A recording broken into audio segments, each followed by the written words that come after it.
Hi everyone, आज हम बात करेंगे ticket to finale and next vote out में क्या होगा। क्या गुल्लू गौतम को डबल क्रॉस करके अपना गैंग चेंज करेगा और हरताज टिकट टू फिनाले टास्क में इमोशनल क्यों हो जाता है। पिछले वोट आउट में हमने देखा था कि सारे रोडीज ने मिलकर मन्नू और हर्ष के अगेंस्ट वोट डाले थे, जिसमें दोनों को ही इक्वल वोट्स आते हैं, बट गैंग लीडर नेहा और रिया की वजह से मन्नू बच जाता है और हर्ष एलिमिनेट हो जाता है। अब नेक्स्ट वीक में टिकट टू फिनाले टास्क होने वाला है, जिसमें 4 रोडीज परफॉर्म करने वाले हैं और कौन से रोडीज परफॉर्म करेंगे ये डिसीजन भी रोडीज को ही लेना है। अब जो 4 गैंग परफॉर्म करेंगे वो है गौतम के गैंग से गुल्लू, रिया के गैंग से रोहित, नेहा के गैंग से मनमीत और एल्विश के गैंग से योगेश। यहाँ पे प्रिंस की गैंग से कोई भी परफॉर्म नहीं करने वाला है और इसलिए हरताज भी काफी अपसेट है क्योंकि उसे टिकट टू फिनाले टास्क में परफॉर्म करने का मौका ही नहीं मिला। यहाँ पे प्रिंस मन्नू को डांटता हुआ दिख रहा है क्योंकि रोडीज का सिलेक्शन क्यू कार्ड से होने वाला था और शायद मन्नू ने कुछ गड़बड़ कर दी, इस वजह से उसकी टीम से कोई भी टिकट टू फिनाले टास्क में परफॉर्म नहीं कर पाया। वहीं रणविजय नेहा को कहते हैं कि फाइनल डिसीजन तो आपका ही था, जिसपे नेहा हाँ में जवाब देती है और वो खुद को इमोशनल फूल बताती है।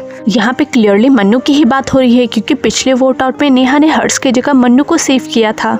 वहीं प्रिंस बाकी रोडीज को डांटता हुआ देखते हैं क्योंकि ये सभी मनमीत, योगेश, गुल्लू एंड रोहित के बोलने पे उन्हीं के अकॉर्डिंग वोट करते हैं, जिसपे नेहा भी एग्री करते हुए कहती है कि ये सब तालियां बजाने के लिए आए हैं। खैर, टिकट टू फिनाले टास्क में गुल्लू और योगेश सबसे आगे होते हैं, जिसमें उन्हें एक टारगेट को हिट करना पड़ता है, लेकिन योगेश टारगेट को हिट नहीं कर पाता और गुल्लू टारगेट को हिट कर लेता है और वो टिकट टू फिनाले टास्क जीत जाता है। और इसी के साथ गुल्लू को एक चांस भी मिलता है सीजन का सबसे बड़ा डबल क्रॉस करने का। उसे एक मौका दिया गया जिसमें वो अपने गौतम गैंग को डबल क्रॉस करके वापस एल्विश गैंग में जा सकता है और ये मौका उसने तुरंत ही ले लिया क्योंकि शुरू से ही वो एल्विश गैंग में ही था, बस बाहर निकलने की वजह से उसे गौतम गैंग में आना पड़ा। उसके इस मूव से गौतम काफी ज्यादा अपसेट होता है, जिसपे वो बोलता हुआ दिखता है कि अगर लोग ये बाहर देखेंगे तो उसे दगाबाज ही बोलेंगे और उसका ये बोलना बनता भी है क्योंकि उसी ने सबसे ज्यादा रोडियम्स खर्च किए थे गुल्लू को अपने गैंग में लेने के लिए, जिसपे एल्विश कहता है कि कोई दगाबाजी नहीं दिखेगी बल्कि हम दोनों का प्यार दिखेगा। खैर, इस पिक्चर से ये तो क्लियर हो चुका है कि गुल्लू ने अपनी गैंग चेंज कर ली है और वो वापस एल्विश गैंग में आ चुका है।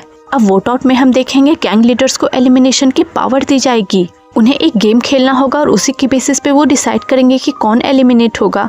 यहाँ पे हाई चांसेस है कि इस वोट आउट में 4 से 5 रोडीज एलिमिनेट हो जाएंगे, जिसमें किलिंग पी, प्रिया, मनमीत, योगेश और मन्नू के हाई चांसेस है। अब यहाँ पे वोट आउट के बीच नेहा और रिया के बीच एक क्लैश होता है, जिसमें रिया ये बोलती हुई दिखती है कि नेहा की टीम से ही निकाल दो क्योंकि इसे ज्यादा स्क्रीन टाइम चाहिए। अब इस कन्वर्सेशन से ऐसा लग रहा है कि रिया की टीम से 2 रोडी बाहर हो चुके हैं, जिसमें जिमी और रिकेश दोनों हो सकते हैं। रोहित यहाँ पे बच सकता है क्योंकि उसके काफी ज्यादा फ्रेंड्स है यहाँ पे, जिसकी वजह से उसे कम वोट आए होंगे। अब जब से ये सीजन शुरू हुआ तब से ये बोला जा रहा है कि गुल्लू इस सीजन का विनर है। अभी रिसेंटली एक लाइव सेशन में आरडी गुल्लू से बोलता हुआ दिख रहा है कि उसे गुल्लू से एक बड़ी पार्टी लेनी है मिलने के बाद, एंड उस पॉइंट पे गुल्लू उसे चुप रहने का इशारा भी करता है। तो हाई चांसेस है कि गुल्लू रोडीज का विनर बन चुका है।